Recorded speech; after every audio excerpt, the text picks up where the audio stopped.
Selamat siang Bapak Ibu, Ibu-Ibu sekalian.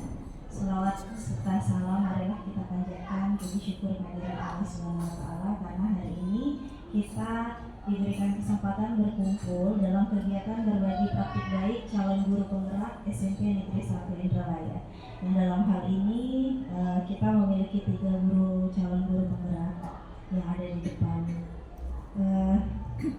Baiklah Bapak dan Ibu, Ibu-Ibu, saya akan membacakan kegiatan kita hari ini. Yang pertama pembukaan, kedua menyanyikan lagu yang akan dipimpin oleh Ibu Parwita, kemudian kata sambutan dari kepala sekolah atau yang mewakili Ibu Murniasi, Ibu Murni.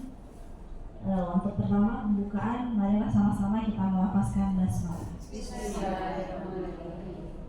Selanjutnya menyanyikan lagu Indonesia Raya yang akan dipandu oleh Ibu Parwita. Ibu Parwita akan dipersilakan. Hadirin dimohon berdiri.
Hadirin dimohon duduk kembali. Terima kasih Bu Parwita.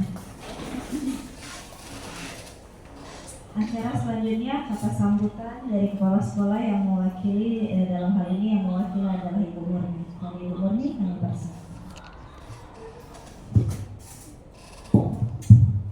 Terima kasih MC Bu Umi.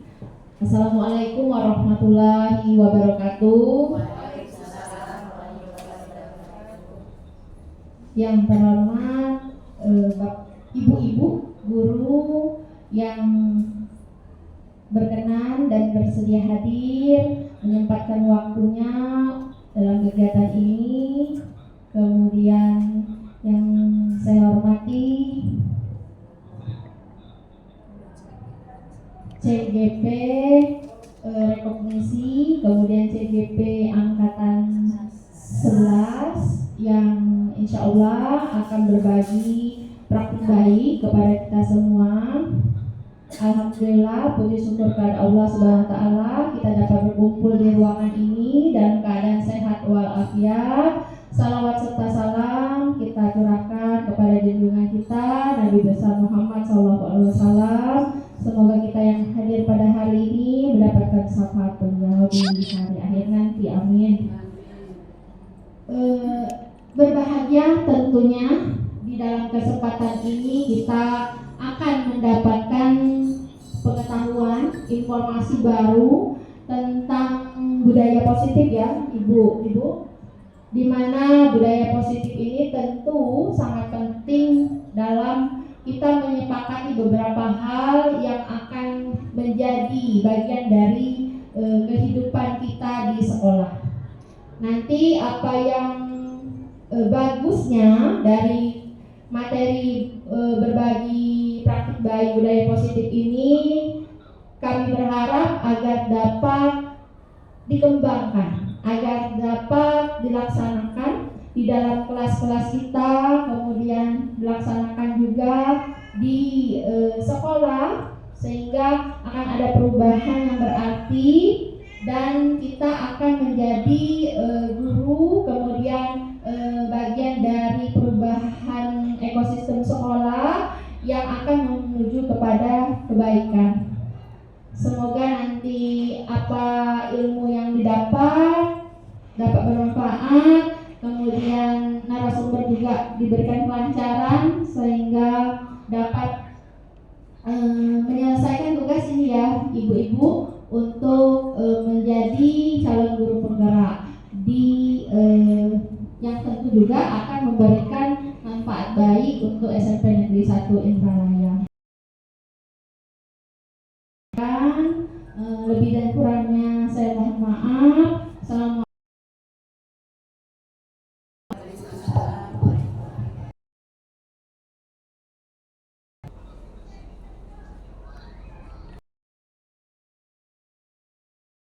Terima kasih Bu Murni. Acara selanjutnya akan Ibu Yenita terlebih dahulu. Boleh Bu Yenita?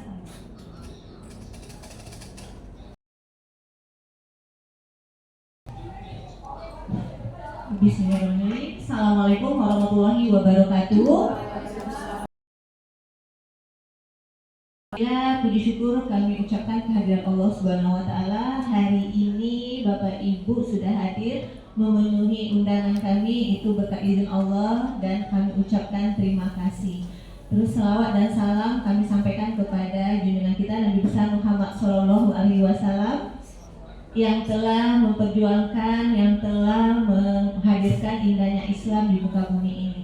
Baik Bapak Ibu, hari ini adalah hari yang luar biasa bagi kami bertiga. Seperti yang Bapak Ibu lihat di depan, maaf ya kebiasaan hidup bapaknya.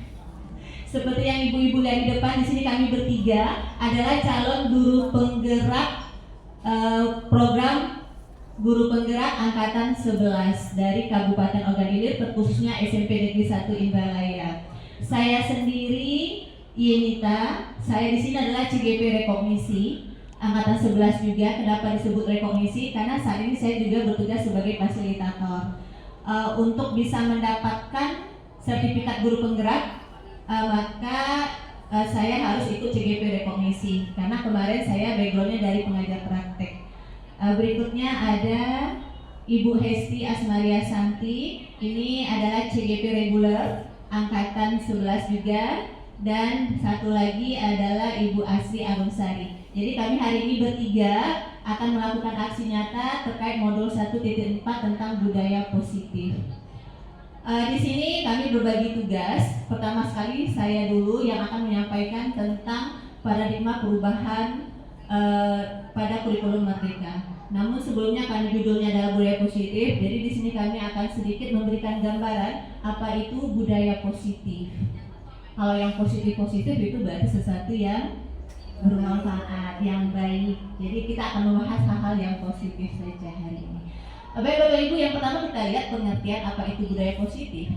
Ternyata budaya positif itu berhubungan dengan nilai-nilai, keyakinan dan kebiasaan yang disepakati bersama untuk dipraktikkan oleh seluruh warga sekolah. Mungkin Bapak Ibu sudah pernah dengar kesepakatan kelas, keyakinan kelas. Jadi itu adalah salah satu poin yang akan kita bahas hari ini. Apa tujuannya? Di sini tujuannya adalah untuk menciptakan lingkungan belajar yang aman, nyaman dan kondusif. Lalu sehingga hal ini dapat mengembangkan karakter murid yang sangat kuat sesuai dengan profil pelajar Pancasila. Jadi apa yang kita lakukan hari ini itu mudah-mudahan sangat bermanfaat sehingga nanti Bapak Ibu bisa terapkan di ruang kelas. Karena tujuannya sudah jelas Bapak Ibu ya. Kita akan menciptakan lingkungan belajar yang aman, nyaman, dan kondusif bagi peserta didik kita. Jika ditanya apa tujuan pendidikan, yang jelas adalah peserta didik. murid-murid dan murid. Dan apa yang kita lakukan hari ini adalah untuk mempersiapkan bagaimana murid kita belajar dengan aman, nyaman, dan kondusif. Lanjut. Nah, di sini untuk budaya positif itu nanti kurang lebih ada 4 konsep utama yang akan kita bahas. Yang pertama ada perubahan paradigma. Ini adalah sebagai gambaran umum aja, nanti kami sampaikan. Lalu kita masuk ke disiplin positif. Berikutnya ada keyakinan kelas, dilanjutkan dengan motivasi perilaku manusia. Lalu ada kebutuhan dasar manusia, posisi kontrol guru, dan segitiga restitusi. Jadi kurang lebih ini materi yang akan kita bahas hari ini, luar biasa padat sekali. Namun mudah-mudahan dalam waktu yang ada bisa kita bahas semuanya. Sebelum kita masuk perubahan paradigma, kita ice breaking dulu. Oke. Saya mau ice breaking-nya yang santai aja dulu. Mungkin nanti ada yang lainnya dari teman-teman.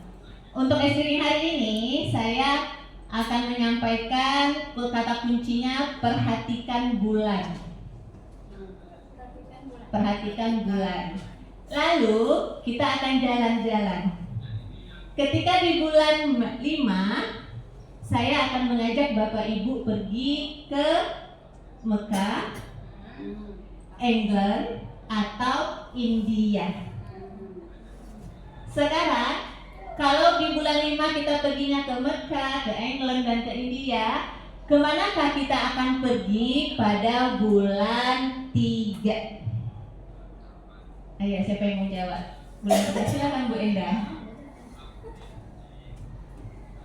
Ke Malaysia. Malaysia, boleh. Bu Parita mau kemana? Boleh. Tapi Cina deh. Cina. saya. Masuk. Kita sini dulu. Gasing. Bulan 3. Myanmar. Boleh. Yang lain ada lagi? Boleh. Ke Magelang. Ke Magelang. Oke, yang lain juga bisa, nggak harus ke situ ya. Mesir. Maroko. Selain itu, boleh. Saya akan ke Madinah. Saya akan ke Australia. Saya akan ke Rusia. Saya akan ke Ekuador. Dan terakhir saya akan lihat boleh terbang di Turki. Luar biasa sekali. Kita doakan amin. Ya, gimana Bu Parita mau kemana? Kalau ke Cina nggak boleh Bu Parita. Khusus di bulan 3 nggak boleh ke Cina. Eropa, Bu. Iya. Bulan 3 itu hanya ada kota-kota tertentu yang diizinkan. Tidak semua kota. Nanti kalau mau ke Cina mungkin kita try bulan yang lain ya. Afrika. Sudah. Sekarang kita pindah lagi. Kalau bulan 3 kalau kita masih bingung gimana kalau kita perginya bulan 10. Nah, bulan 10 Oktober. Adakah kota yang mau dikunjungi?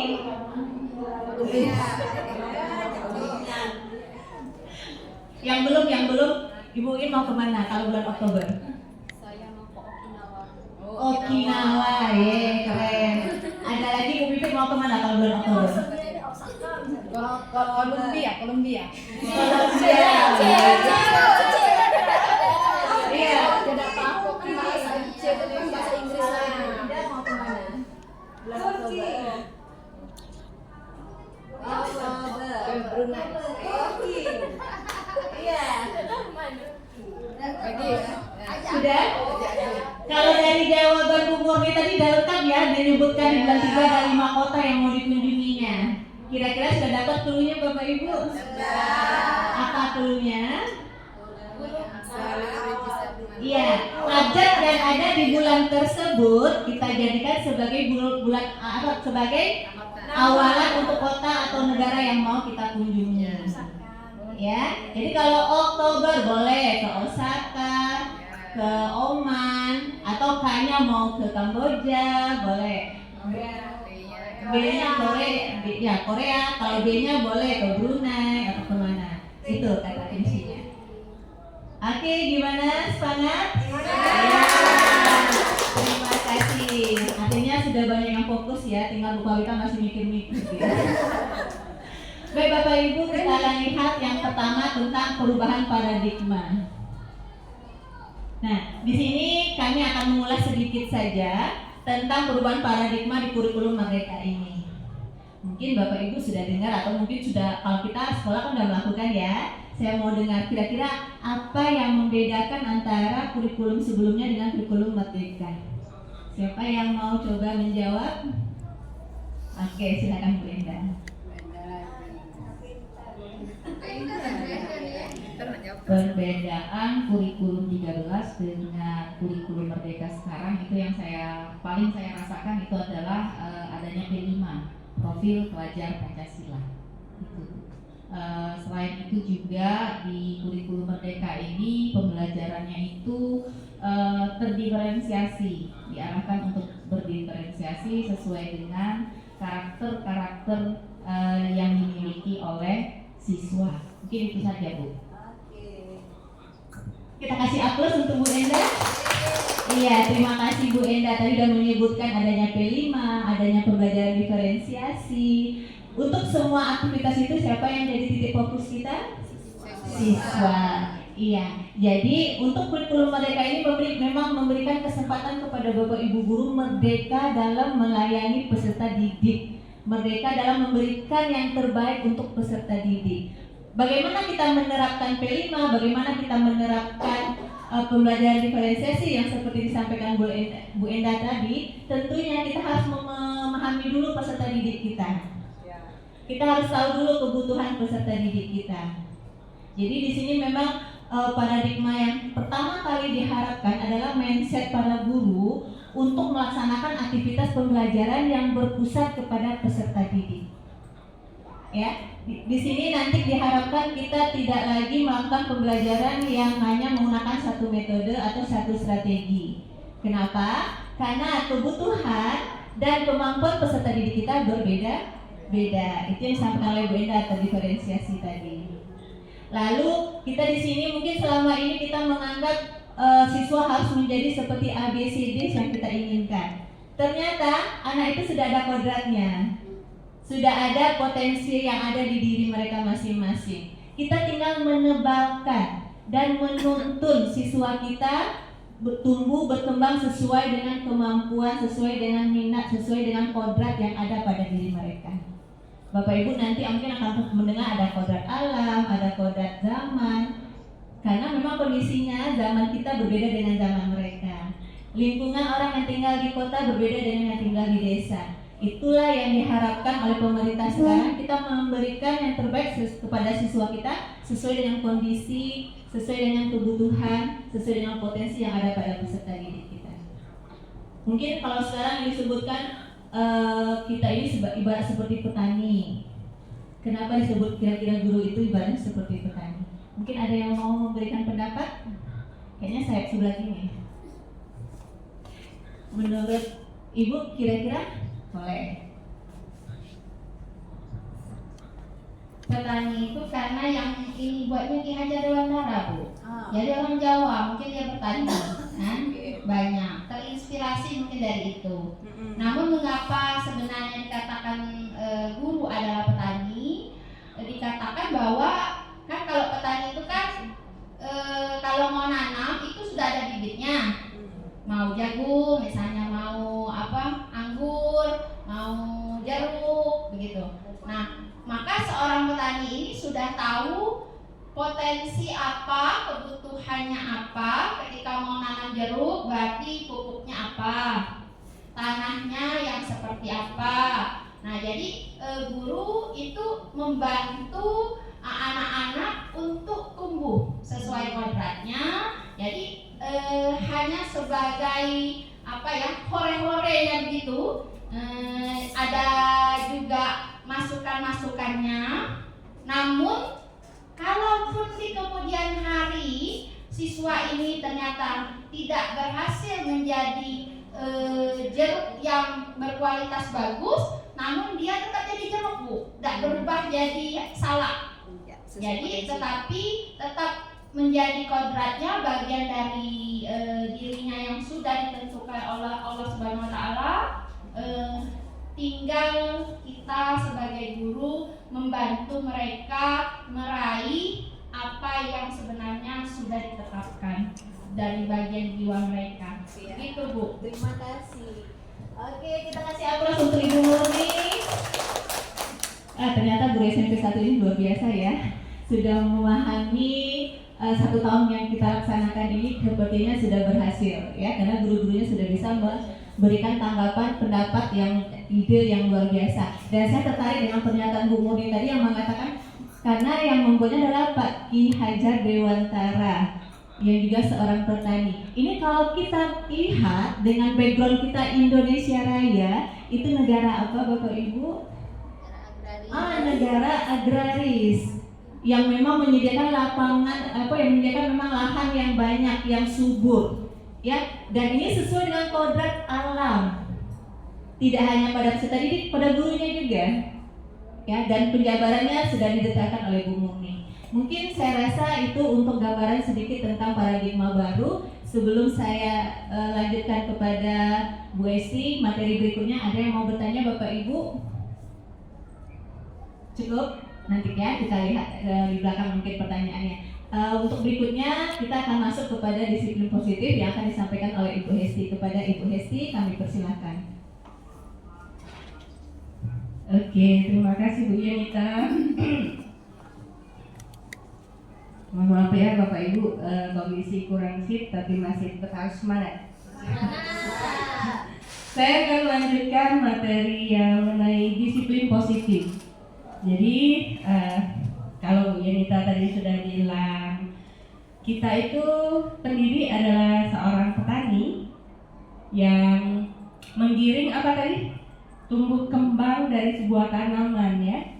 Nah, kalau saya di sini mengenai disiplin positif, ada quote-nya. Tiap-tiap murid itu pada dasarnya bukan selembar kertas kosong, tetapi lembaran-lembaran kehidupan murid itu udah ada tulisannya, cuman masih samar-samar. Jadi tugasnya kita di mana? Apa? Bu, ini boleh? Tebal Bu. Tipis, jadi tugas kita yang mempertebal garis-garis yang di kertas itu seperti itu. Itu nggak tahu Bu benar apa.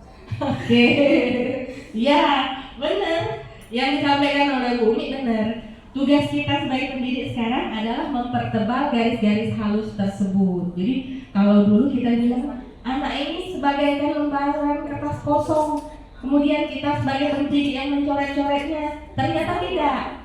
Mereka lahir sudah ada karakter-karakter termasuk disiplin positif yang ada pada diri mereka. Tugas kita adalah mempertebalnya, mempertegasnya, sehingga nilai-nilai positif yang ada pada murid kita itu nampak, muncul.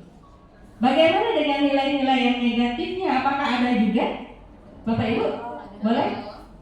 Silakan Bu Parita. Nama juga manusia, berkira juga manusia, jadi mereka juga punya yang negatifnya ya, sisi negatifnya.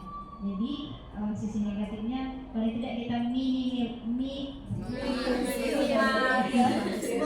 minimalisasinya, gitu ya, paling tidak menguatkan yang positifnya. Oke. Iya, keren ya. Benar sekali yang dibilang Bu Parwita. Ternyata yang negatifnya masih ada juga. Tulisannya itu masih ada juga. Paling tidak kita tidak memunculkan yang negatif itu. Kita munculkan yang positifnya, yang ditebalkan yang positifnya. Oke, boleh tambahan. Jadi saya punya pemikiran seperti ini. Anggaplah yang negatif itu seperti bubur ayam. Jadi bubur, ini nasi sudah jadi bubur. Bagaimana biar enak ya, tambah ayam, ditambah kacang kedelai, maka jadilah bubur ayam yang banyak diminati orang. Tunggu ya. Oleh tepuk tangan untuk Bu Parwita. Jadi analoginya bagaikan bubur ayam memang udah ada. Kita tidak akan bisa mengembalikannya ke menghapusnya gitu ya. Jadi paling enggak kita jangan mempertebal yang negatifnya, kita mempertebal yang positif sehingga negatifnya itu akan tersamakan atau tertutupi. Oke, berkenaan dengan disiplin positif, kalau kita berbicara tentang disiplin, tentunya banyak hal yang berkaitan dengan kata disiplin. Misalnya, kalau mengenai disiplin di benak Bapak Ibu kira-kira apa?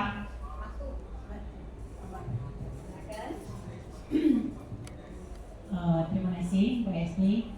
Patuh menurut ini mahasiswa, dia bisa melaksanakan kegiatan yang lebih baik, lebih positif. Peraturan-peraturan. Ya betul, benar sekali ya. Kalau berkaitan dengan disiplin, tentunya kita akan ingat tentang kepatuhan, tentang peraturan. Jadi kalau dihubungkan dengan murid, jadi disiplin positif adalah sesuatu yang kita harapkan muncul pada murid mengenai kepatuhan mereka dengan peraturan atau tata tertib yang ada di sekolah kita. Ya. Nah, disiplin cenderung dihubungkan dengan ketidaknyamanan, bukan dengan apa yang kita hargai atau pencapaian suatu tujuan yang mulia. Nah ini pemikiran mengenai disiplin ini, orang cenderung akan berdisiplin karena biasanya takut akan ketidaknyamanan. Ya, hukuman. Hukuman itu efek dari hukuman tentunya akan mengakibatkan ketidaknyamanan. Oke, next Bu Sari. Oh, ya. Sebagai pendidik, tujuan kita adalah menciptakan anak-anak yang memiliki disiplin diri sehingga mereka bisa berperilaku dengan mengacu pada nilai-nilai kebajikan universal dan memiliki motivasi intrinsik bukan ekstrinsik. Oke, berkaitan lagi dengan disiplin tadi. Jadi awalnya memang seperti itu ya Bapak Ibu. Bagaimana siswa berusaha patuh terhadap peraturan itu biasanya didorong oleh ketidaknyamanan. Tapi di sini kita sebagai pendidik harus merubah mindset itu. Bagaimana siswa itu memiliki kedisiplinan, kepatuhan terhadap peraturan itu bukan karena ketakutan, tapi melainkan kesadaran yang muncul dari dalam diri mereka atau yang disebut dengan motivasi intrinsik. Jadi kita sebagai seorang pendidik upayakan nih, nah misalnya ya, kamu datang terlambat, datang tepat waktu, sebenarnya apa sebenarnya motivasinya kamu? Nah, pastinya saya ini Bu, takut nanti kena marah, saya nanti takut tidak boleh masuk kelas. Nah, dari sana kita olah, yuk gimana kalian datang tepat waktu ke sekolah, tapi tujuannya bukan karena itu, melainkan misalnya saya datangnya Bu karena saya tahu tanggung jawab saya sebagai seorang murid. Saya mau bertanggung jawab. Jangan sampai keterlambatan saya akan mengganggu proses belajar mengajar guru dan teman saya seperti itu. Jadi munculnya lebih ke arah yang positifnya, lebih ke arah kesadaran seperti itu Bapak Ibu. Mungkin banyak hal yang dapat kita lakukan untuk memunculkan hal tersebut. Ya. Enggak, masih yang tadi? Usul lagi. Hal-hal yang dapat kita lakukan untuk menanamkan disiplin positif pada diri peserta didik bisa aja dengan misalnya yang paling efektif itu dengan memberikan contoh ya. Nah, kita menginginkan siswa kita disiplin, gurunya juga misalnya harus disiplin dulu. Kita menginginkan siswa kita bertanggung jawab, dicontohkan dulu dengan gurunya. Kemudian Bapak Ibu, nilai disiplin positif itu diupayakan untuk memunculkan nilai-nilai kebajikan yang universal. Nah, nilai kebajikan yang universal ini contohnya apa kira-kira? Boleh ini diberi contoh nilai-nilai yang universal? Bu Enda, boleh? seperti yang Ibu contohkan tadi, siswa terlambat tadi Bu, tanggung jawab itu salah satunya. Yang kedua misalnya tepat waktu seperti itu. Yang lain misalnya disiplin positif,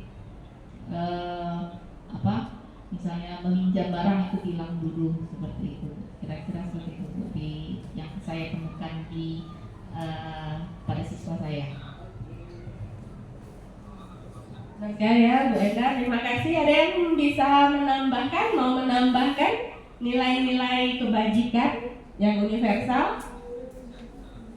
Seperti kata Bu Enda tadi, tanggung jawab, disiplin, tepat waktu, menghargai waktu, jujur, ya, mandiri. Oke, ya, banyak sekali Bapak Ibu. Kalau kita di kurikulum Merdeka itu ada yang namanya profil pelajar Pancasila. Jadi ke-6 dimensi pada profil pelajar Pancasila itu sebenarnya sudah termasuk nilai positif atau nilai kebajikan universal, ya. Kemudian banyak lagi menurut para ahli semua yang nilainya baik atau positif itu dimasukkan juga, bisa masukkan ke kebajikan universal. Jujur, mandiri, peduli, saling menghormati, dan seperti itu. Ya Bapak Ibu. Oke, next. Nah, ini disiplin positif itu merupakan penerapan kontrol diri dalam melakukan segala tindakan. Jadi inti kita melakukan segala sesuatu supaya terkontrol tentunya harus dimulai dari bagaimana kita berdisiplin, ya. Jadi ada beberapa motivasi seseorang, termasuk murid kita, untuk melakukan sesuatu tindakan, misalnya karena takut hukuman, karena ingin dapat hadiah, ataupun karena kesadaran dalam diri pribadi. Semuanya itu akan terkontrol atau berjalan dengan baik ketika kita memiliki disiplin positif. Kemudian kontrol diri berdasarkan motivasi intrinsik, bukan akibat paksaan, pujian, atau hukuman. Nah ini kalau sudah berkenaan dengan kontrol diri, ini nilainya adalah positif, dimana yang kita lakukan, murid kita lakukan, kalau udah dasarnya adalah motivasi intrinsik atau kesadaran, itu udah baik, bukan cuma karena ada paksaan atau pujian atau hukuman dari guru. Nah itu adalah tugas kita sebagai pendidik untuk membangkitkan, menebalkan karakter-karakter, nilai-nilai positif yang ada pada diri peserta didik atau murid-murid kita. Oke, itu aja Bapak Ibu mengenai pemaparan disiplin positif. Kira-kira ada yang mau ditanyakan sebelum dilanjutkan materi keyakinan kelas ya? Nah, oleh Ibu Sari. Cukup dulu ya, kita next pemaparan mengenai keyakinan kelas oleh Bu Sari. Kami persilakan.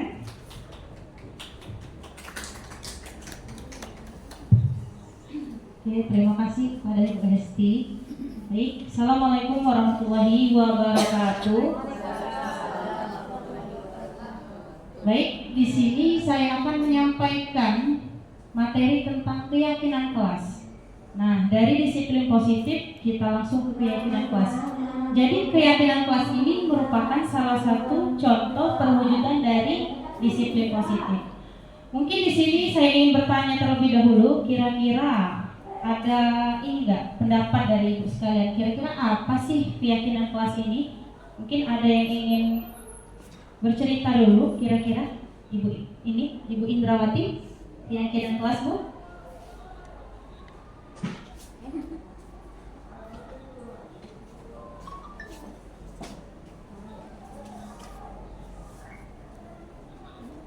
Oke. Oh, Pak Mardhani boleh. Terima kasih Pak Mardhani. Baik, terima kasih kepada pemateri. Di sini kita akan menyikapi tentang keyakinan kelas ini. Jadi ternyata keyakinan kelas ini kayaknya cocok juga untuk diterapkan di SMP ya.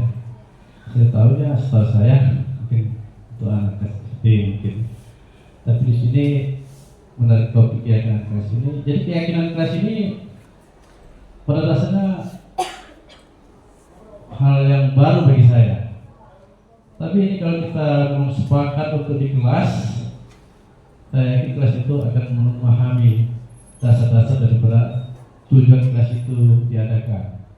Misalnya keyakinan di sini contoh anak-anak misalnya, ini contohnya ya, keyakinan kelas yang mungkin bagus untuk diterapkan untuk anak-anak kita, seperti misalnya buang sampah pada tempatnya gitu, atau hormat dengan gurunya. Jadi keyakinan kelas ini bukan dipaksakan oleh guru kan. Jadi memang betul-betul dimusyawarahkan dulu terhadap anak-anak yang berada di kelasnya masing-masing. Ya memang di sini saya menyikapi sepemahaman saya keyakinan kelas ini hanya berlaku untuk anak SD, tapi ternyata juga itu bisa diterapkan untuk anak SMP atau anak SMA juga, atau bagi kita semua juga keyakinan kelas bagi guru ya. Itu saja Bu yang saya sikapi. Terima kasih. Tangan dulu untuk Bapak Mardoni. Ya, terima kasih Bapak atas pendapatnya. Jadi benar Pak, jadi keyakinan kelas itu bukan suatu paksaan, melainkan kesepakatan bersama antara guru dan murid sehingga terciptalah lingkungan kondusif pada saat pembelajaran. Nah, sekarang mengapa tidak peraturan saja? Mengapa harus keyakinan kelas? Ada yang bisa menjawab sebelum lari ke yang bawah? Kenapa bukan peraturan? Kenapa harus keyakinan? Nah, yang itu, oke, boleh langsung ya. Mengapa ada peraturan harus menggunakan helm saat mengendarai kendaraan roda 2? Kemudian, mengapa ketika kita sakit obat harus diminum sesuai dengan dosis dan aturan minum yang diberikan oleh dokter? Kira-kira ada yang bisa menjawab? Sepertinya Ibu Enda ini senyum-senyum.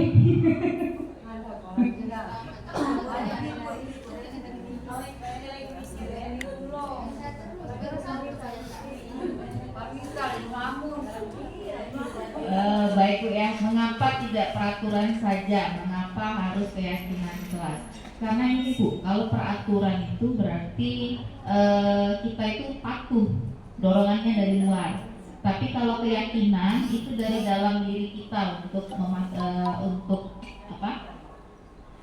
melakukan sesuatu itu dari dalam diri kita. Nah, yang pertanyaan yang di bawah Bu ya, mengapa ada peraturan harus menggunakan helm saat mengendarai kendaraan roda 2? Kenapa? Kalau menurut saya harus pakai helm itu ya demi keselamatan pengendara di jalan. Yang kedua, mengapa ketika kita sakit obat harus diminum sesuai dosis dan aturan yang diberikan oleh dokter? Jadi mengapa harus sesuai dosis? Ya kalau di luar dosis bisa jadi bukannya sembuh malah tambah sakit, yaitu kelebihan dosis. Itu Bu. Enda. Ya benar, jadi kalau peraturan itu jadi kita itu harus patuh, bukan dari motivasi dari diri kita sendiri. Jadi bukan dari motivasi ekstrinsi, ya motivasi ini, jadi motivasi didorong dari luar seperti itu ya. Jadi kalau keyakinan kelas, kenapa? Balik lagi di awal, keyakinan kelas itu merupakan kesepakatan bersama antara guru dan murid. Jadi murid terlibat dalam membuat suatu keyakinan di kelas. Jadi seperti Pak Mardoni bilang tadi, jadi katanya merupakan hal yang baru keyakinan kelas di SMP. Ya benar Pak, jadi keyakinan kelas itu bisa di SD, SMP, kemudian SMA, dan sekolah, seperti itu Pak. Jadi dalam membuat keyakinan kelas, murid terlibat, kemudian guru terlibat, dan nanti akan diputuskan atau disepakati bersama apa yang akan menjadi keyakinan kelas itu. Next. Nah, jadi keyakinan atau nilai kebajikan lebih menggerakkan seseorang dibandingkan mengikuti serangkai peraturan. Jadi kalau yang pertama, mengapa ada peraturan harus menggunakan helm? Tentunya nilai apa yang kita inikan, yaitu nilai keselamatan. Kemudian mengapa ketika kita sakit obat harus diminum. Artinya nilai kesehatan. Jadi kalau kita minum sesuai aturan, tentunya kita akan sehat. Seperti itu. Kalau tidak, artinya itu tadi tidak sehat, malah atau menjadi lebih sakit. Next. Nah, di sini pembentukan keyakinan kelas, ya. Sudah dijelaskan di awal bahwa dalam membuat keyakinan kelas semua orang terlibat. Yang pertama, dia lebih abstrak daripada peraturan, yang lebih rinci dan lebih konkret di situ. Kemudian yang kedua, sedikit saja agar mudah diingat. Karena kalau terlalu banyak, nantinya juga kita akan bingung dalam mematuhi keyakinan ini. Kemudian berupa pernyataan yang universal. Pernyataan universal ini artinya pernyataan yang umum, karena kalau menggunakan bahasa yang ini ya sulit untuk kita pahami. Kemudian yang kedua, sesuai dengan kondisi kelas dan sekolah agar mudah diterapkan. Yaitu tadi, makanya kenapa harus begitu, karena semua murid, semua guru yang dalam membuat keyakinan kelas kan harus terlibat. Kemudian dibuat dalam bentuk positif. Nah, ini yang menjadi kunci sebenarnya. Jadi biasanya kalau kita membuat kesepakatan kelas atau peraturan, biasanya dilarang membuang sampah. Nah, itu merupakan kalimat negatif. Nah, gimana caranya? Mungkin ada yang bisa memperbaiki, dilarang membuang sampah. Itu menjadi kalimat positif. Ada yang bisa memperbaikinya, kira-kira dilarang membuang sampah. Kalau dijadikan keyakinan kelas, ada yang bisa merubahnya menjadi kalimat positif. Buanglah sampah pada tempatnya. Apa Bu? Jagalah kebersihan juga bisa. Kemudian ada lagi, misalnya jangan terlambat. Nah, hadir tepat waktu. Kemudian itu ya, jadi dalam bentuk positif. Karena kalau kita menggunakan kalimat negatif, itu tadi jatuhnya dia ke peraturan. Selanjutnya, semua warga kelas atau sekolah dilibatkan dalam membuatnya. Ya jelas. Jadi di situ ada diskusinya. Kebetulan kalau di kelas kami itu sudah melakukan diskusi dalam membuat keyakinan kelas. Jadi kami di kelas itu mengarahkan kepada siswa, kemudian nanti saya sebagai walinya itu memilah dan memperbaiki sehingga menjadi keyakinan kelas. Next. Oke. Selanjutnya untuk motivasi perilaku manusia akan disampaikan oleh Ibu Yenita.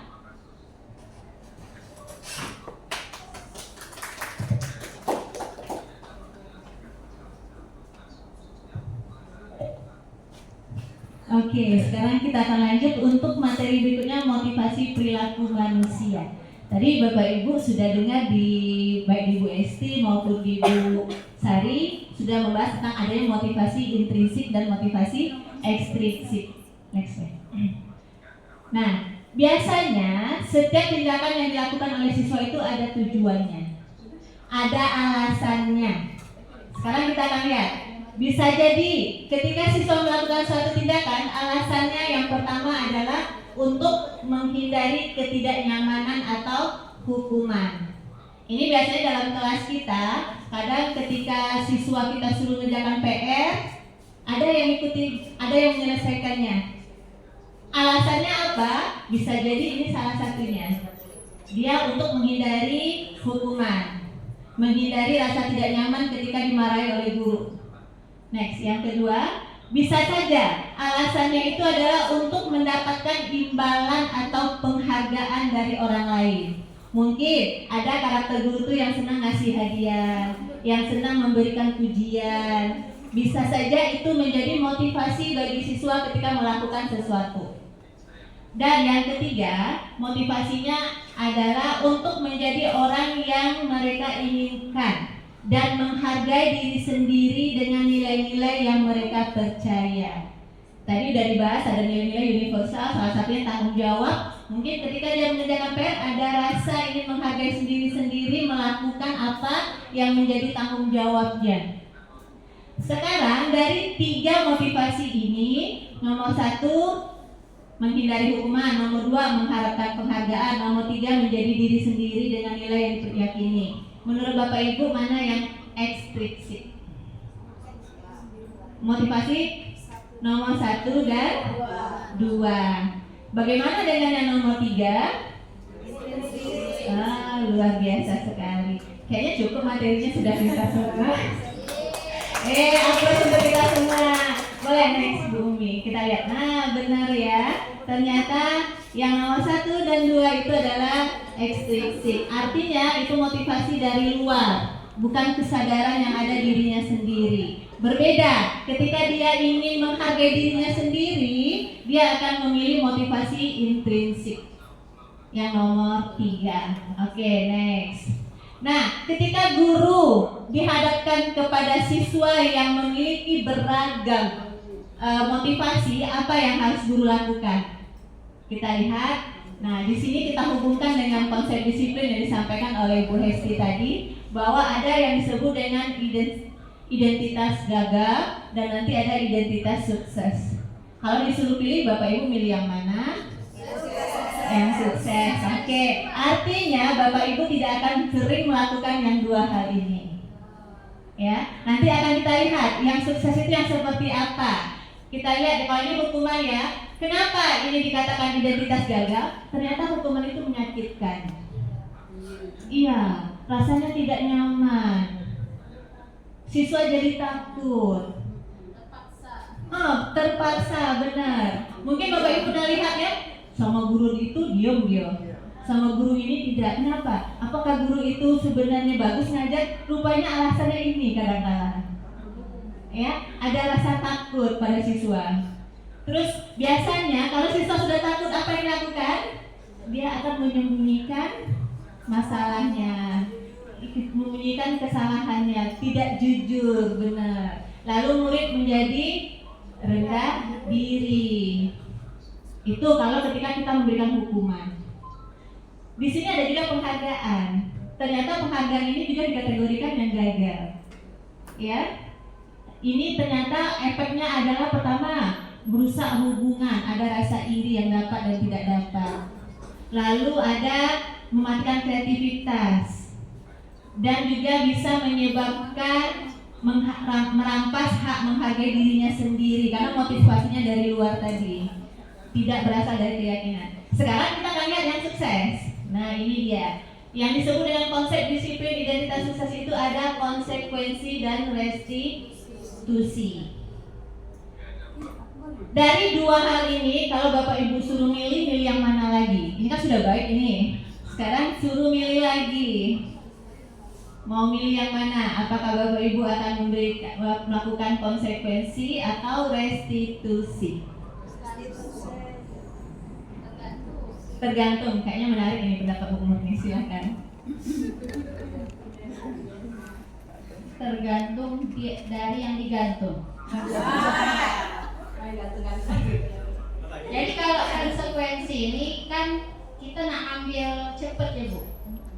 Nah, jadi kalau tiba siswa kita punya masalah, mungkin tidak terlalu berat masalahnya juga, bisa diselesaikan dengan cepat, kita ngambil konsekuensi.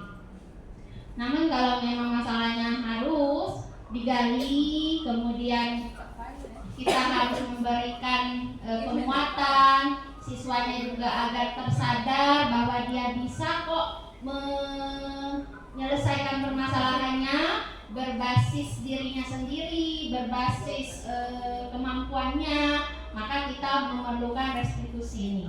Nah, restitusi ini memang juga kita sebagai guru harus punya ilmunya, Bu. Tidak semua guru punya ilmu restitusi ini. Yang guru punya itu banyaknya hukum sama konsekuensi, cepet ya Bu.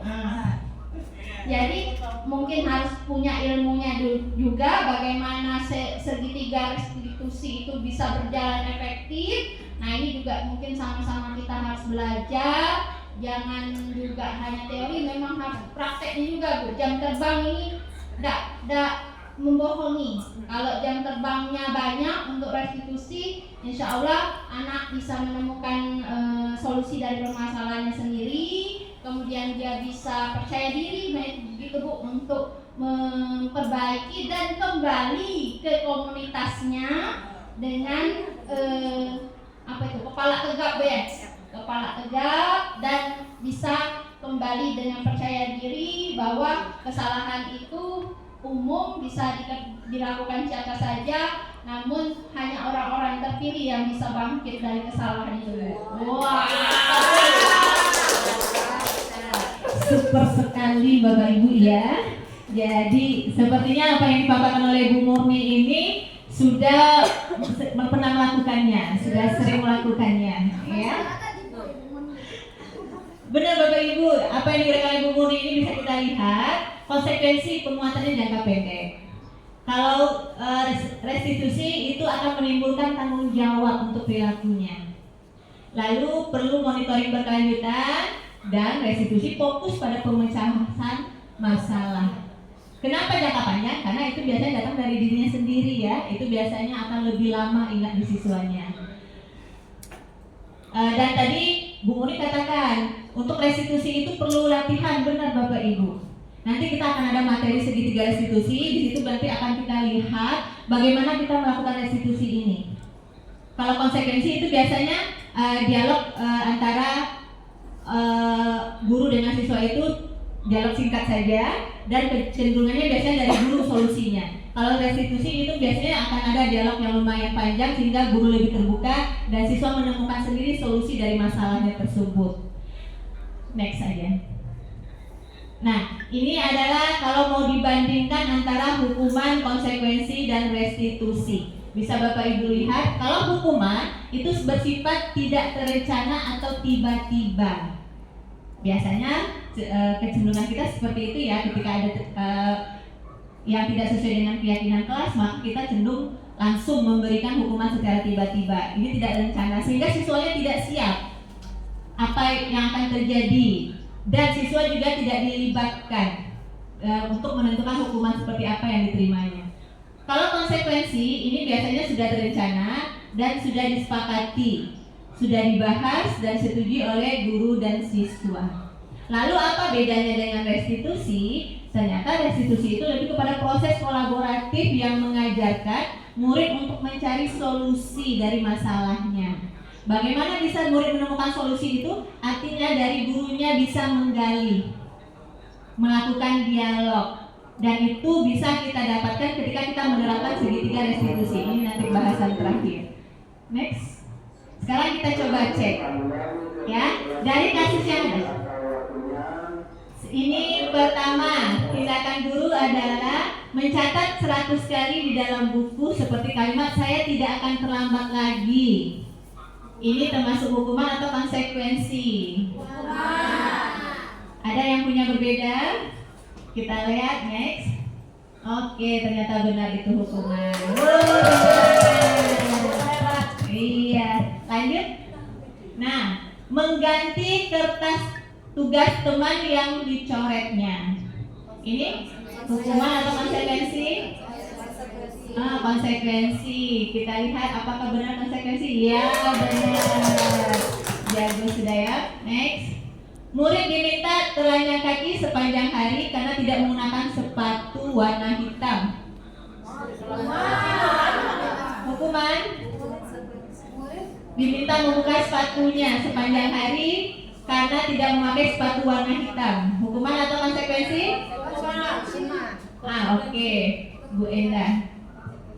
Jawabannya tergantung, Bu.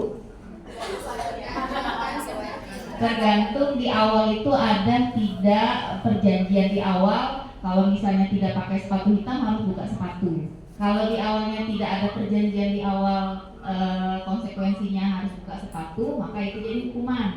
Tapi kalau misalnya itu di awalnya sudah ada kesepakatan bahwa kalau tidak pakai sepatu hitam harus buka sepatu, maka itu adalah konsekuensi.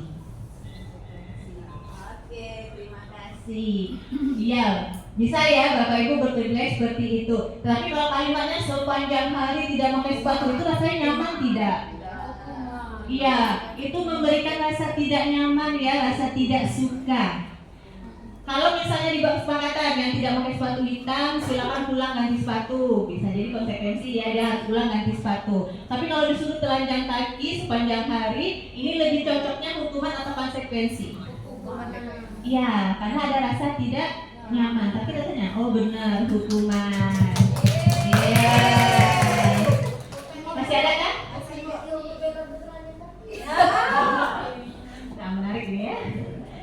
Lari mengelilingi lapangan 2 kali karena terlambat 10 menit untuk pelajaran PJOK. Gimana? Ibu PJOK? Konsekuensi. Iya. Konsekuensi, ada perjanjiannya. Oke, apakah jawabannya konsekuensi? Kalau yang memberikan hukuman itu guru IPA, apakah itu konsekuensi atau hukuman? Hukuman. Kenapa hukuman? Karena ada perjanjian, tidak ada perjanjian. Tidak ada perjanjian dan ini tidak cocok dengan mata pelajarannya, ya.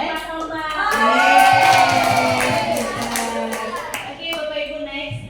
Sepertinya itu saja materi kita tentang motivasi. Mudah-mudahan bisa diaplikasikan nanti di kehidupan di kelas kita masing-masing. Untuk berikutnya kebutuhan dasar manusia ini SD ya, silakan. Ice breaking. Kenapa? Mungkin ngantuk ya?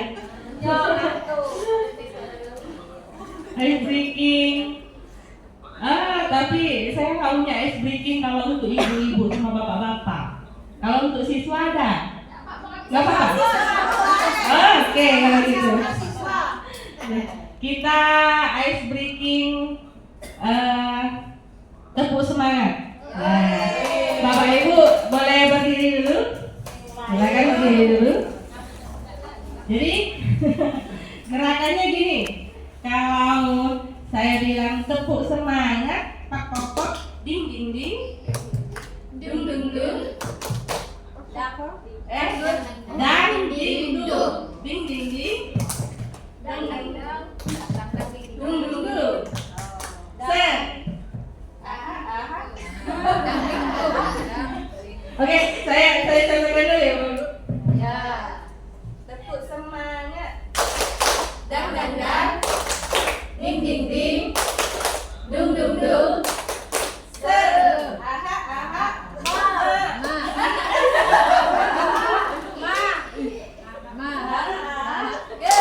Semangat. Oke, kita mulai ya. Oke. Tepuk semangat. Dang dang dang, ding ding ding, dung dung dung, ser, aha aha, ma, aha, nya, ser,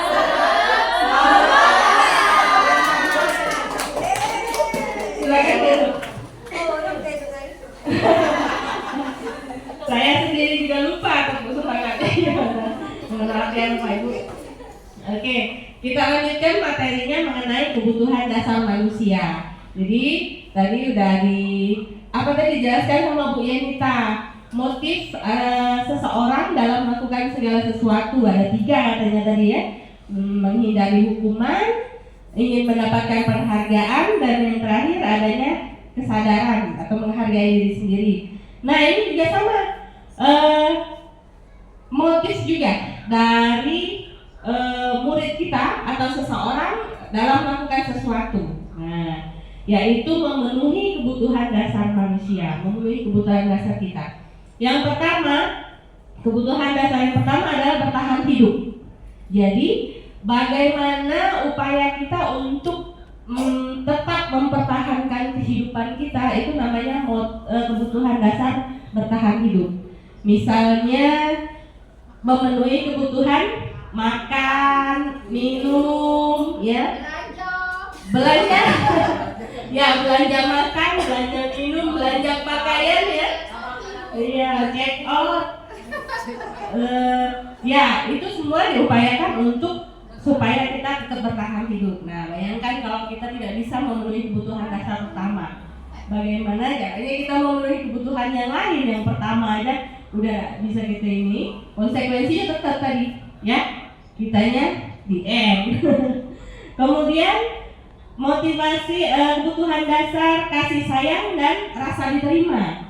Jadi di setiap murid, nah ini ada kebutuhan ingin mendapatkan kasih sayang dan ingin diterima dalam komunitasnya. Ya, biasanya dilakukan dengan caper ya Bu Enda ya. Jadi siswa kita itu ketika caper ternyata dia itu sedang berusaha memenuhi kebutuhan dasarnya. Jadi ini kita tidak. Kalau lagi caper nah alamnya kau nih besar gitu, betul ibu dalam badan ini. Ya, kau betul lah kalau badan. Padahal mereka itu sedang berusaha memenuhi kebutuhan dasarnya, ya. Ya kasih sayang, merasa diterima oleh kelompoknya. Ada nih, misalnya siswa baru ya, ada permasalahan misalnya siswa baru, dia ini ngerasa terintimidasi atau tersisihkan oleh teman-temannya. Itu artinya dia sudah tidak baik-baik saja mengenai kebutuhan diterima. Nah, gimana indikasinya dia diterima? Tentunya dia akan ditemani, didekati oleh kawannya, merasa nyaman di sekolahnya, merasa suka dengan teman-teman, dengan gurunya ya. Jadi bersemangat untuk sekolah. Yang cepetnya Umi ya, mungkin cepet lah SD namanya yang mereka. Yang ketiga adalah kebutuhan atas penguasaan. Nah, ini biasanya dimunculkan oleh murid kita ketika mereka itu ingin diakui oleh teman-temannya, oleh gurunya, oleh orang tuanya. Apa yang diakui? Tentunya kemampuan yang dia miliki, ya. Tapi ada nanti posisi di mana mereka ini akan melakukan perbuatan yang ibaratnya pemenuhan kebutuhan dasarnya gagal. Premanisme. Iya betul. Itu adalah upaya pemenuhan kebutuhan penguasaan, tapi di posisi gagalnya. Iya. Jadi dia akan mengganggu temannya, dia akan menjadi preman di antara teman-temannya. Itu sebenarnya kita sebagai seorang pendidik harus mengidentifikasi ini lagi ngapain ya. Nah, jadi jangan langsung kita cakap gitu ya, kita jambakkan seperti itu, ya, dihempaskan. Iya, jadi kamu sedang ini menginginkan pemenuhan kebutuhan tentang penguasaan. Jangan gini, kalau yang seperti ini gagal jatuhnya. Gimana caranya supaya kamu kelihatan pengakuannya diarahkan ke arah yang positif? Yuk kita belajar lebih lagi. Kamu suka berantem misalnya karena premanisme tadi ya. Yuk kita ke ini, pelajaran olahraga. Kamu sukanya yang mana? Tinju. Jadi kebutuhan dasarnya terpenuhi, tapi dia lebih ke positif. Next, Bumi. Yang terakhir adalah kebutuhan akan kebebasan. Nah, jadi benar kata pepatah itu, ada nggak orang yang betah kalau ibaratkan burung dalam sangkar? Iya, burung dalam sangkar ya. Nah, itu artinya dia ibaratkan orang yang tidak memperoleh kebutuhan dasar akan kebebasan. Nah, di sini kalau dikaitkan dengan murid, ada beberapa hal. Misalnya kebutuhan dia untuk memilih. Nah, itulah makanya tadi Ibu Yanita bilang kalau Bu Yanita ya, kita bilang kalau di kurikulum Merdeka itu ada namanya pembelajaran berdiferensiasi. Jadi bagaimana kita mengidentifikasi kebutuhan mereka sesuai dengan keinginan mereka. Kebutuhan sesuai dengan keinginan itu ibaratnya itu kebebasan, keinginan untuk mendapatkan sesuatu yang dia inginkan, menjalankan sesuatu yang dia pilih, seperti itu Bapak Ibu. Kebutuhan akan kebebasan. Oke, next Bu Umi. Ada lagi ya. Berarti ada 5 kebutuhan. Yang terakhir adalah kebutuhan akan kesenangan. Jadi di sini murid kita itu berupaya untuk memenuhi kebutuhan akan kesenangan, happy. Ketika dia tertawa, tersenyum, merasa nyaman, artinya kebutuhan akan kesenangannya itu sudah terpenuhi dengan baik. ya. Jadi nggak apa-apa kalau kita sering ketawa, berarti ketawa, ketemu dengan kawan ketawa, ketemu dengan murid tersenyum, berarti ada kebutuhan akan kebahagiaan kita terpenuhi. Cuman kesenangan ini sama kayak kebebasan dan penguasaan, kan kadang-kadang ada yang gagal dilakukan oleh murid kita. Dia merasa senang kalau dia tuh melihat temannya kesel. Nah, iya, dia akan mengganggu, berupaya untuk mengganggu temannya. Nah, ini yang gagal. Nah, itu ada teman saya yang seperti itu. SMS, senang melihat orang susah, susah melihat orang senang. Dia tidak akan membiarkan kita tertawa, akan mencari-cari cara supaya kita merenung. Ada, ini caranya Y. Oke, nah ini ada kasus ya Bapak Ibu. Nah, Ibu Ambar, guru wali kelas 2A di SD Pelita Hati, sedang bingung menghadapi ulah salah satu murid di kelasnya, Doni. Nah, Pak Doni. Bu Ambar pusing, Pak Doni. Beberapa anak di kelas 2A telah datang kepadanya dan mengeluhkan Doni yang seringkali meminta bekal temannya. Nah, minta bekal. Iya, Bu Nur sama Bu Umi di Malakinya.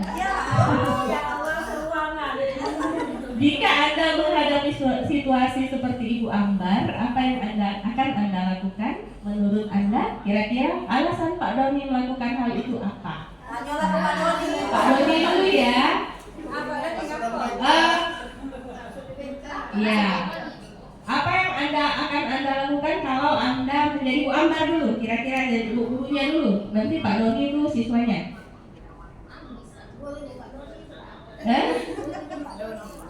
Langsung kita minta Pak Doni aja ya. Ini, silakan Pak Doni. Kalau Pak Doni jadi Bu Ambar. Ya, ini ada kasus Ibu Ambar, seorang guru atau wali kelas di kelas 2 SD ya. Jadi di sini sikap Ibu Ambar ini terhadap Ananda Mardoni ini. Di sini kalau dalam pelaksanaan bayarannya itu kita panggil dulu si Doni ini ya oleh wali kelas. Kalau ada laporan dari misalnya si korban ini atau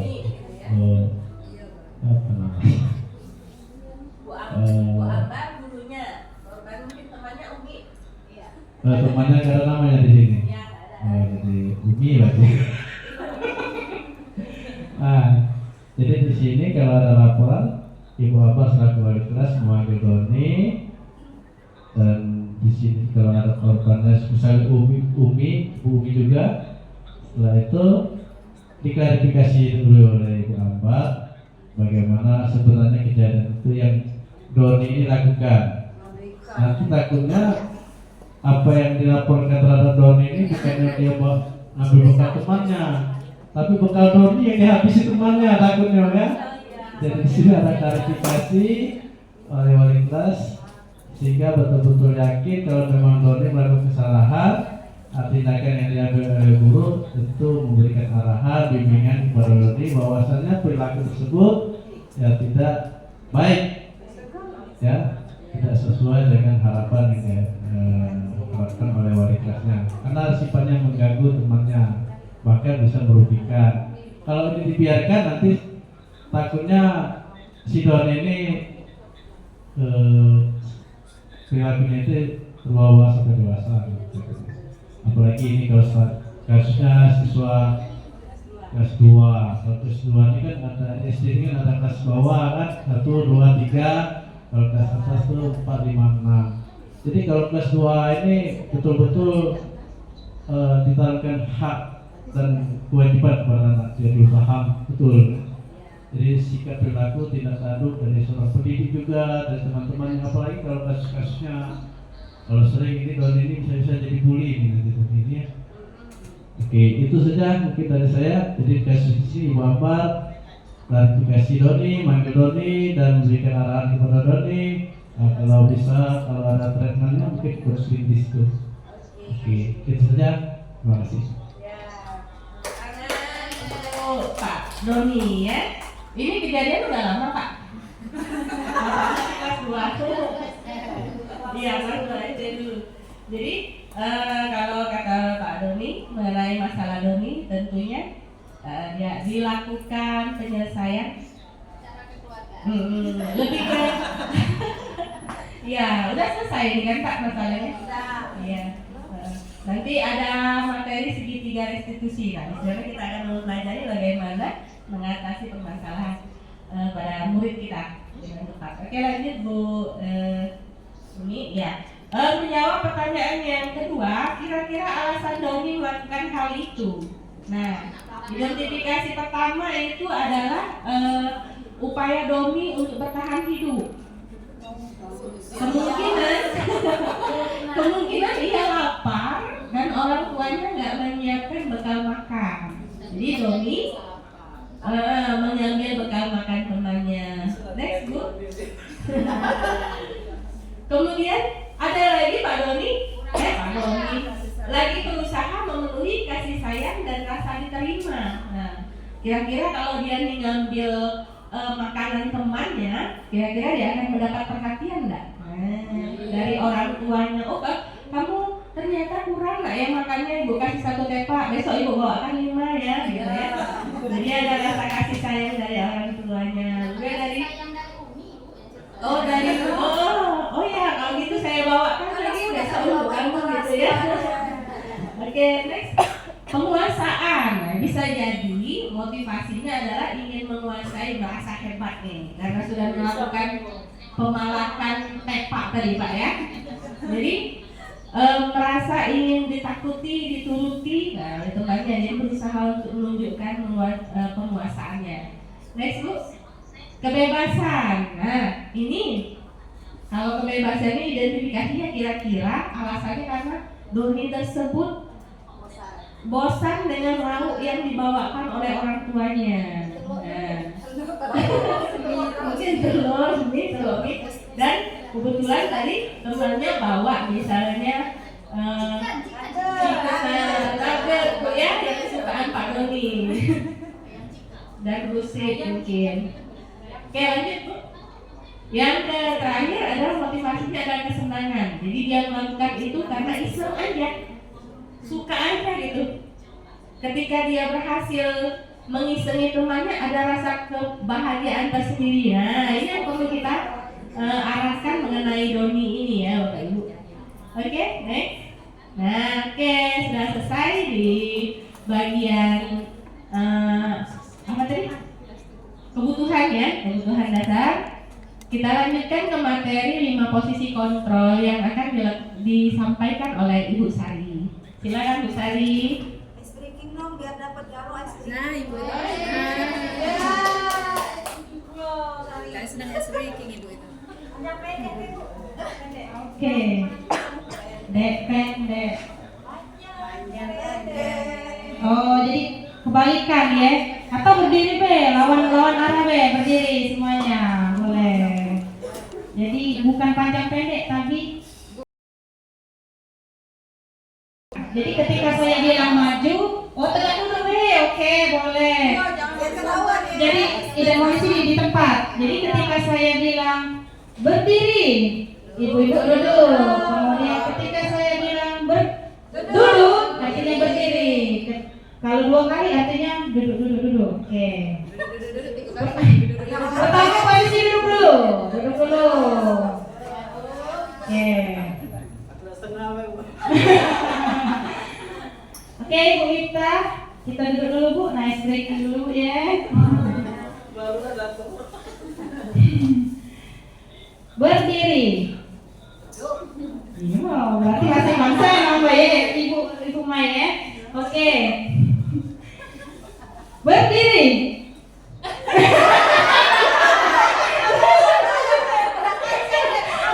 Jadi kebalikan Bu, Ibu Wita baru datang kebalikan Bu. Iya, apa ya.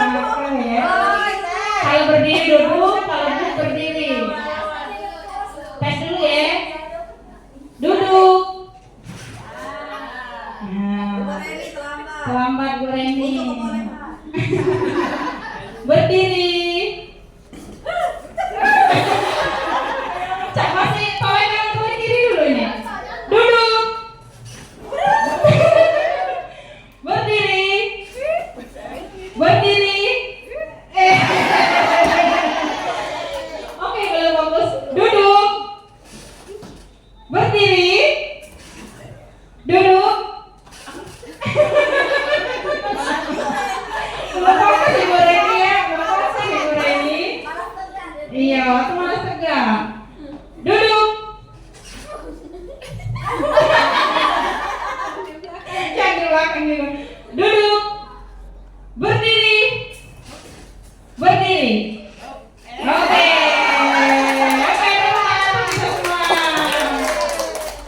Oke, lanjut ya.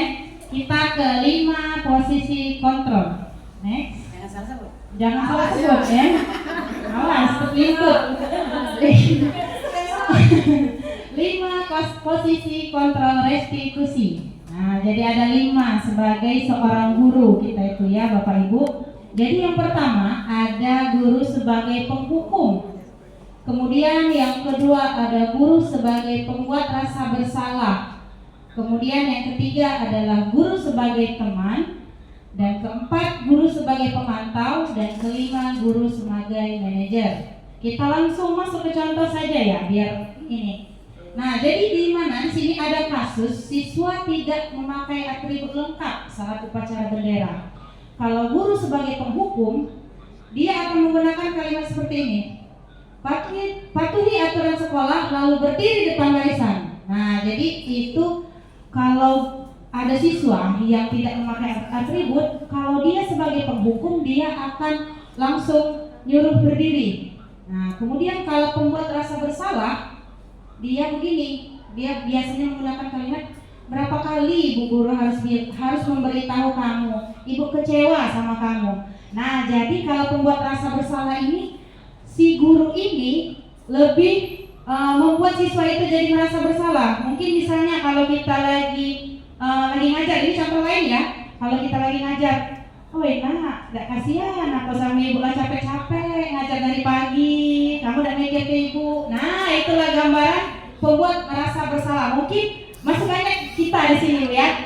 Jadi pembuat rasa bersalah. Jadi kita itu membuat seolah-olah murid itu yang salah ya.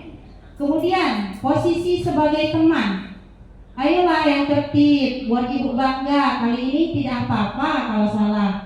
Kemudian kalau pemantau, kamu sudah melanggar, apa peraturan dan konsekuensinya. Jadi kalau pemantau ini lebih baik ya dibandingkan yang penghukum dan pembuat rasa bersalah. Kenapa? Karena dia lebih ke melihat pada peraturan yang sudah dibuat, peraturan dan konsekuensi. Jadi ketika siswa tersebut melakukan kesalahan, jadi dia langsung to the point ke peraturan dan konsekuensi yang sudah ada.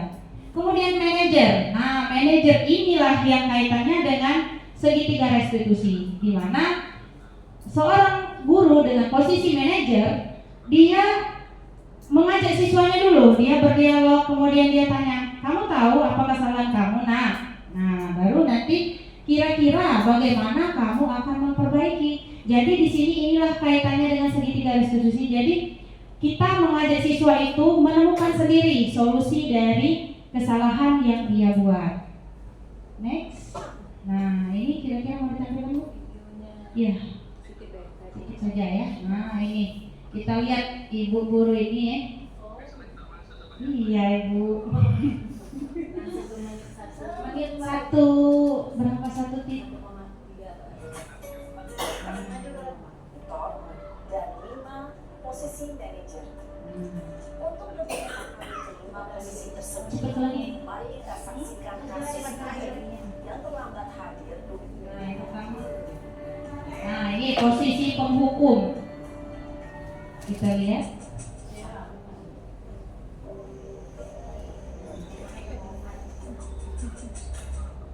Nah, ini langsung emosi ibunya.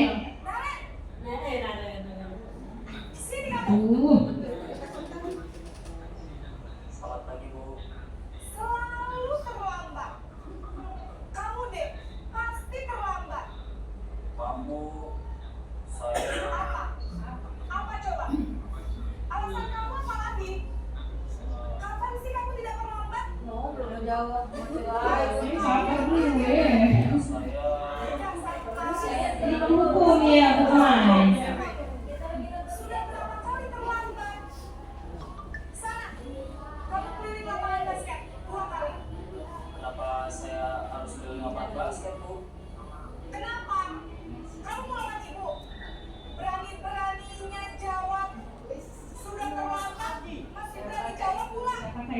Sekarang keliling lapangan basket. Nah, nambah dulu. Bersih kelisi. Pergi sana ke lapangan basket. Next, ya, seperti lagi. Lagi. Nah, yang kedua ini ya. Posisi tempat merasa bersalah. Melas-melas ya.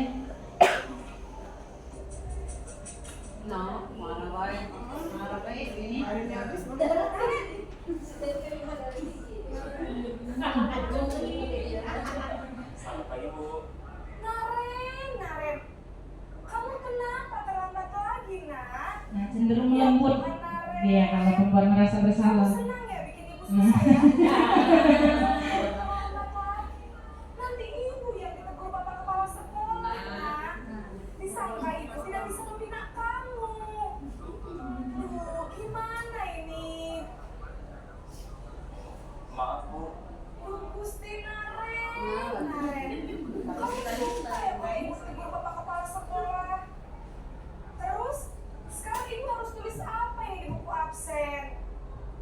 Ini kamu sudah sering terlambat loh. Ibu harus apa coba? Maaf Bu. Maaf sekali. Ya sudah, lain kali jangan bikin susah lagi ya Nak ya. Ini kalau bikin ibu susah. Jadi tanpa merasa bersalah si siswa tadi. Bisa jantungan loh. Nah, jantungan dulu. Sana cepat, kelas. Tidak tepuk tangan pukul.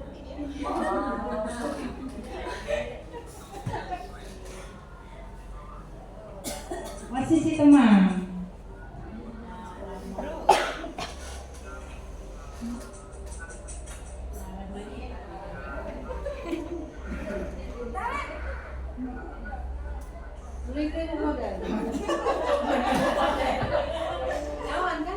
Wah, sudah jam berapa ini Nak?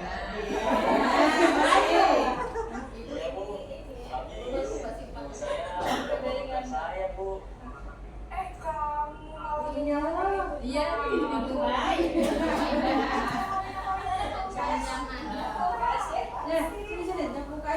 Iya Bu. Saya memang terlambat banget tadi. Jadi biarpun saya lari kencang, tetap gak kejar Bu. Ya sudah sana. Nanti lain kali larinya lebih kenceng lagi ya. Solusinya lagi. Demi ibu.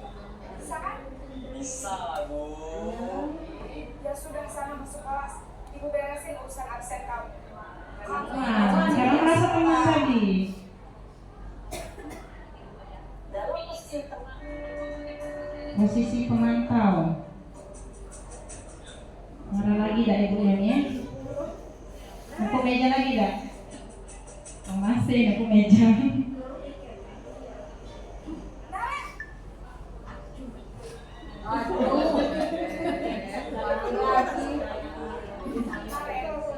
Apa peraturan sekolah kita tentang jam berapa kita harus masuk sekolah? Nah, Kita harus di sekolah jam 7 Bu. iya betul. Sekarang sudah jam 7.20. Naren sudah tahu konsekuensinya jika terlambat hadir. Paham Bu. Saya harus tinggal kelas pas jam istirahat selama 20 menit. Iya benar, konsekuensinya demikian. Jadi nanti jam 9.30 pas istirahat, kamu harus tinggal di kelas, kerjakan tugas tambahan untuk ketertinggalan kamu, ya? Baik Bu. Posisi pemantau mengandalkan penghitungan.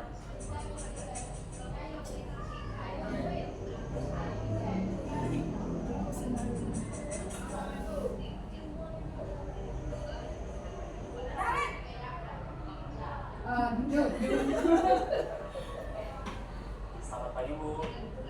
Selamat pagi Naren. Maaf Bu, saya terlambat. Iya, sekolah masuknya jam 7, sekarang sudah jam 7.20. Jadi sekarang bagaimana ini Naren? Maaf Bu, saya lupa alarm saya semalam. Baiklah, menurut kamu, keyakinan sekolah yang mana yang kamu tingkatkan? Menghargai diri sendiri dan orang lain tidak Bu. Setuju. Jadi, apakah Naren meyakini prinsip saling menghormati tersebut? Iya Bu, saya meyakininya. Apakah Naren bersedia memperbaiki masalah keterlambatan ini? Bersedia Bu. Bagaimana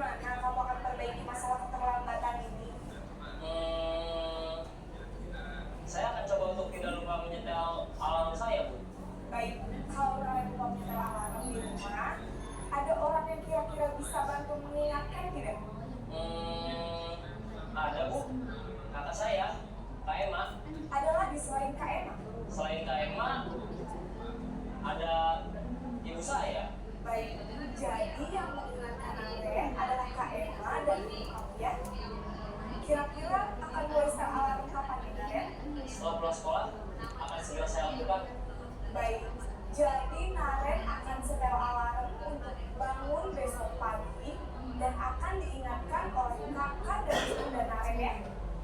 Ada lagi yang mungkin perlu dilakukan Naren agar tidak terlambat bangun lagi? Tidak ada, Bu. Baik Naren, terima kasih untuk kerjasama kamu. Sekarang kamu perlu kembali ke kelas untuk belajar. Baik, Bu. Terima kasih. Oke, tadi ya. Next, Bu. Jadi 5 posisi kontrol seorang guru. Escape. Panah, lucu.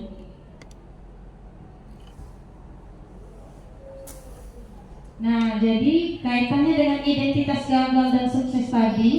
Jadi sebagai guru, sebagai penghukum dan pembuat merasa bersalah, itu merupakan identitas gagal, ya Bapak Ibu. Jadi di sini kenapa? Karena dari penghukum itu kita menghardi, menunjuk, kemudian menyakiti, kemudian menyindir. Dan ketika kita membuat merasa bersalah, ketika kita menunjukkan kekecewaan yang mendalam.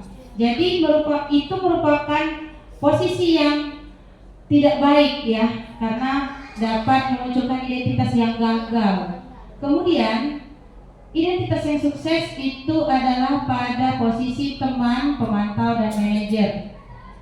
Karena kalau di situ posisi itu merupakan posisi kontrol positif ya antara teman dan pemantau, karena di situ membuatkan alasan-alasan untuk murid-muridnya. Kemudian kalau pemantau itu menghitung dan mengukur. Jadi kalau kita lihat video tadi, kalau pemantau itu lebih ke peraturan. Jadi gimana peraturan yang sudah ada, apa konsekuensinya, jadi lebih kepada peraturan. Kemudian kalau posisi manajer, dia itu ada pada diri siswa itu sendiri. Jadi siswalah yang menemukan apa solusi dari permasalahan yang dia buat sendiri. Contohnya tadi pada video tadi kita lihat si Naren itu terlambat, kemudian gurunya yang sudah sebagai manajer, dia menggali sendiri apa solusi dari masalah dia, bagaimana dia agar tidak terlambat lagi ke depannya. Mungkin itu saja. Langsung. Nah, kemudian lanjut, ini berhubungan dengan posisi manajer tadi. Jadi ini yang namanya segitiga restitusi. Mungkin akan disampaikan oleh Ibu Yenika.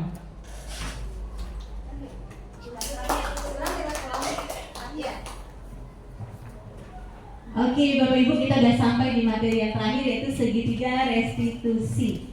Ini ada 3 berada yang lagi naik pesawat ya, mau menuju ke ujung. Itu pesawat itu, bukan sih. Oke, kita lihat next materinya apa saja yang akan kita bahas tentang restitusi. Kenapa disebut segitiga restitusi? Tadi walaupun sudah disinggung di awal, di sini bisa kita lihat yang namanya restitusi itu adalah proses penciptaan kondisi bagi murid untuk memperbaiki kesalahan mereka. Jadi ada proses di situ ya. Makanya seperti yang dikatakan oleh Bu Murni tadi, ini perlu waktu, perlu pengalaman supaya segitiga restitusi itu bisa dilaksanakan. Karena memang prosesnya yang mau dilakukan untuk menciptakan murid yang menyadari atau yang memperbaiki kesalahannya, sehingga mereka bisa kembali kepada kelompok mereka untuk dengan karakter yang lebih kuat. Biasanya ketika ada anak yang melakukan kesalahan lalu kita hukum, apa yang terjadi?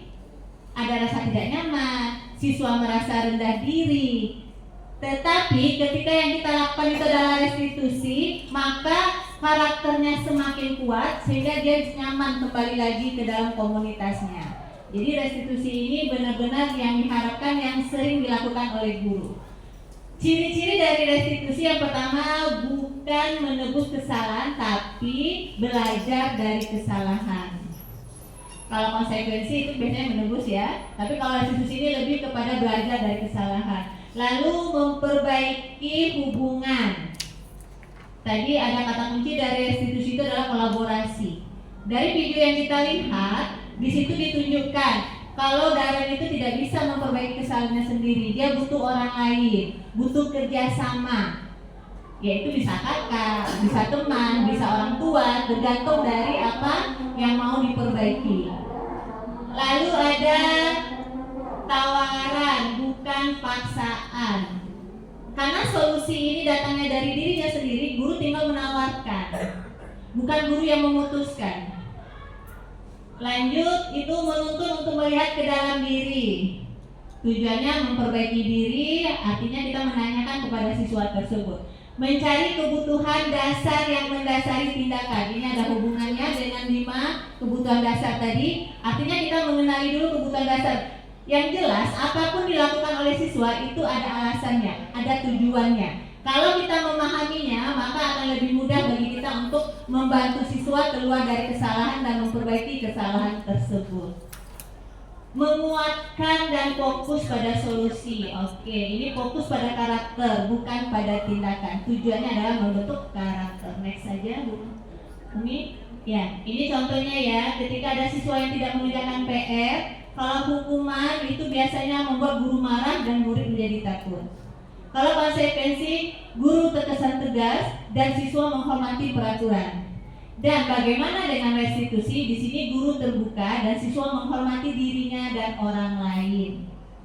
Sesuai dengan dialog yang ada di video tadi ya Bapak Ibu.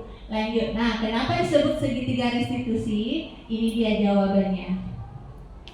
Ada 3 tahapan yang dilakukan untuk menyelesaikan atau mencari solusi dari masalah yang dihadapi oleh siswa tersebut. Tahap pertama adalah validasi tindakan yang salah. Jadi pada tahap ini biasanya kita akan memberikan pertanyaan atau pernyataan. Salah satu contohnya adalah kamu tentu punya alasan mengapa melakukan itu. Kita tanyakan ke anak siswa, ke siswa tersebut. Itu di tahap yang pertama. Atau mungkin adakah cara yang lebih efektif untuk mendapatkan apa yang kamu butuhkan. Dan yang paling penting adalah tahap berikutnya, menstabilkan identitas. Di sini kita coba membangkitkan kepercayaan diri anak supaya karakternya makin kokoh dengan menerima kebutuhan dasarnya tersebut. Biasanya akan muncul, kamu bukan satu-satunya orang yang melakukan ini. Kamu bukan manusia yang sempurna. Biasanya ini, artinya guru tersebut memahami kebutuhan dasar siswa tersebut. Setelah ini baru kita masuk menanyakan keyakinan yang ada di diri siswa tersebut. Kira-kira dari keyakinan kelas yang sudah disepakati apa yang telah kamu langgar. Bisa juga kamu ingin menjadi orang seperti apa, siapa yang bantu kamu, bagaimana kamu supaya tidak terlambat lagi. Itu adalah bentuk-bentuk dari keyakinan yang ada di dirinya yang ditanyakan oleh guru. Lanjut. Ini penjelasannya saya rasa sudah sama dengan tadi. Nah, ini adalah yang praktek restitusi yang sudah saya lakukan. Kami memang ditugaskan untuk menyelesaikan 2 kasus tentang penerapan restitusi. Ini saya bersama Queen dan satu lagi ini adalah si Farhan ya, Farhan kelas 8. Dari dialog yang dilakukan mengikuti tahap-tahap restitusi, segitiga restitusi tadi tersebut, maka muncullah keyakinan dalam diri siswa tersebut untuk memperbaiki kesalahan yang dilakukannya. Oke, saya rasa cukup. Itulah yang sudah kami paparkan. Ada yang mau ditanyakan Bapak Ibu sebelum kita tutup? Iya, silakan Bu Murni. Terima kasih Bu Yanita. Sebenarnya saya ini mau nanya tapi pertanyaannya mungkin agak nakal gitu. Nah, pertama tadi ada 5 kebutuhan ya dalam diri setiap manusia lah begitu, termasuk kita juga, terutama yang difokuskan saat ini adalah anak. Apakah kita sebagai guru ketika misalnya jam kosong itu memberikan kebebasan Bu dengan anak, kan memberikan kesenangan Gitu. Apakah kita berkontribusi ketika kita memang menyiapkan jam kosong untuk anak? Nah itu kan bebas anak kan, kemudian dia happy. Nah mungkin tangki-tangki cinta, tangki-tangki kebebasan, tangki-tangki itu bisa kita, kalau memang ini kebebasan tuh bisa ini Bu, kita atur jadwal gitu. Siapa tahu dengan jam kos itu ya anak-anak bisa jadi bebas, bisa jadi bahagia, begitu kan? Mudah-mudahan kebutuhan dasarnya terpenuhi Bu. Gitu. Nakal kan Bu? Pertanyaan saya. Nakal ya. Oke, terima kasih Bu Murni. Nih, sebelum kami yang menanggapinya, mungkin ada di antara Bapak Ibu yang mau menanggapinya tentang kebutuhan dasar akan kebebasan, kesenangan, rasa dicintai. Tadi kayaknya masuk juga di situ Bu Murni ya. Ketika adanya jam kosong, apakah di sini guru berkontribusi untuk menciptakan hal itu terjadi? Ya kayaknya Bu Pipit mangut-mangut ini. Boleh Bu Pipit pendapatnya gimana? Baiklah, terima kasih Bu Yunita. Kalau menurut pendapat saya, pada saat jam kosong artinya tidak ada guru dalam kelas, kita kasih kebebasan untuk anak. Dalam arti kebebasan apa? Hal-hal yang positif. Misalnya apa yang mereka hobi, ibaratnya seperti itu di dalam kelas itu. Mungkin anak yang suka ngobrol, mungkin ya boleh, silahkan. Artinya diberikan kebebasan. Iya, misalnya hobinya ini boleh silakan, yang mau nyanyi misalnya, yang menggambar ya silakan. Artinya diberikan kebebasan pada saat jam kosong itu untuk mereka berkreasi sesuai minat mereka, mungkin seperti itu. Daripada dikasih tugas, misalnya pelajaran Bu umur tidak masuk, dikasih tugas bahasa Indonesia yang belum tentu mereka bisa seperti itu. Sebelum dijelaskan guru ini kan kadang tidak bisa untuk menjawab semua soal seperti itu kan Bu. Ya lebih baik berikan kegiatan-kegiatan positif saja seperti itu. Itu menurut saya. Terima kasih. Oke, terima kasih Bu Pipit. Kita kasih aplaus dulu. Oke, dari jawaban Bu Pipit artinya tetap ada kontrol ya Bu Pipit ya. Tetap ada kontrol, tetap ada yang mengawasinya. Supaya kebebasan, kesenangan, rasa cintanya itu tidak yang gagal. Seperti yang diuraikan oleh Bu Hesti tadi, kan ada yang kesenangan, yang kecenderungan gagal, ada yang kesenangannya positif. Dan ketika jam kosong itu kedua-duanya bisa muncul. Yang gagalnya bisa muncul, yang positifnya juga bisa muncul. Sekarang tugas kita dulu adalah mengontrol supaya yang muncul itu adalah yang positif. Kira-kira apa yang harus kita lakukan ketika jam kosong supaya yang muncul itu adalah kesenangan positif atau kebebasan yang positif. Artinya tetap ada tanggung jawab di diri kita sebagai seorang guru. Artinya tetap ada kontrol di diri kita sebagai seorang guru. Tidak hanya jam kosong kali Bu Murni ya. Ketika proses pembelajaran biasa pun itu bisa kita lakukan untuk memenuhi kebutuhan dasar siswa tadi. Tapi kita tetap ada tujuan yang akan kita capai yang jadi perhatian.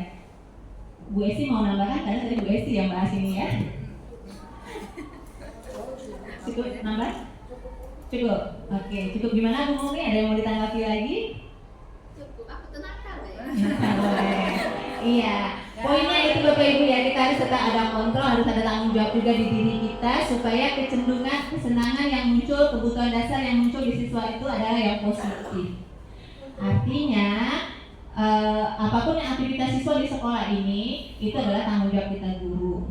Tanggung jawab kita guru untuk memahami kebutuhan siswa, untuk memenuhi kebutuhan dasar siswa, dan untuk menjadikan siswa adalah jeruk, jambu, biji yang unggul sehingga bermanfaat untuk banyak orang. Saya rasa cukup untuk hari ini. Ada yang mau ditanyakan? Tidak? Saya minta satu refleksi aja Bapak Ibu dari peserta, bisa berbicara bagaimana pelana perasaannya ketika proses kegiatan hari ini. Siapa yang mau merefleksi? Oke, Bu Parwita. Terima kasih atas kesempatan yang sudah diberikan. Ini saya menyadari bahwa apa yang disampaikan seperti mengecas ilmu saya kembali. Yang yang sudah beberapa tahun terlewat dan mudah-mudahan bermanfaat dan sangat bermanfaat, dan mudah-mudahan kami bisa melaksanakan ini dan mengaplikasikannya dalam kehidupan kami sebagai guru di kelas. Kemudian yang saya garis bawahi di sini adalah ini berproses dan harus sabar. Tidak mungkin plek langsung jadi, tapi paling tidak berproses dan belajar dan terus belajar, karena kita adalah guru yang belajar sepanjang hayat. Demikian Bu Yanita, Bu Sari dan Bu Hesti, terima kasih ilmunya. Assalamualaikum warahmatullahi wabarakatuh. Oke, aplaus untuk kita. Terima kasih. Alhamdulillah kegiatan kita sudah sampai di penghujung. Dari refleksi yang kita lakukan, mudah-mudahan seperti harapan Uparwita ini bermanfaat dan bisa kita terapkan di kegiatan pembelajaran. Dan seperti yang dikatakan Uparwita, ini adalah proses. Saya harap Bapak Ibu sabar untuk menjalani proses ini sehingga kita akan memetik hasilnya. Mungkin itu cukup. Ada closing statement dari Bu Hesti? Cukup? Saya? Cukup.